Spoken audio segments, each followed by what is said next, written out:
هغه دا سجی والا چې کم کاروبار کوي نو آیا دا جایز دی او که ناجایز دی؟ په دې مسله ځان پوهه کړئ. دا سجی والا چې کم کاروبار کوي نو د هغې کې یو صورت حرام دی او 2 صورتونه جایز دي.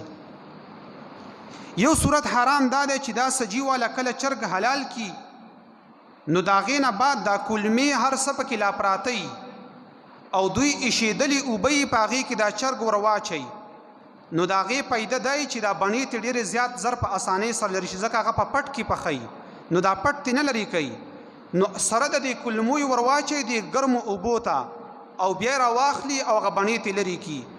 نو که داسې کوي چې کلمې پکې وي او ګرمو اوبو ته سجي ور اچوي نو دا چرګ خوړل حرام دي او د دوی دا کاروبار هم حرام دی.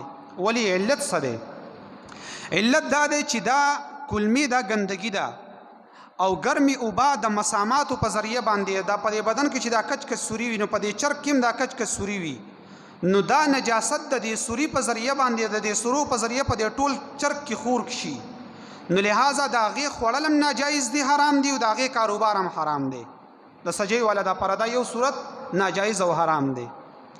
بل صورت دا دی چې که چېرته دا کلمې پکې وي خو لږ غوندې ور واچوي اوبو ته ډاري کې راوالي لکه یو څو سکنډه کې نو بیا پکې هغه شیز نجاست پکې خورېږي نه نو بیا جایز دی.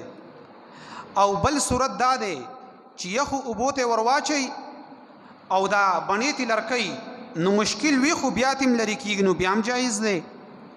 او بل صورت دا جایز دی چې دا کلمې ته اوله لري کا او بیا یې ګرمو اوبو ته ورچوه او بیا تې بڼې لرې کوه نو بیا هم جایز دی. نو یو دا مسله هم نن زده کړه چې څوک ستاسو ملګری او کاروبار د سجی کوي نو هغوی په دې خبره باندې پوهه کوي.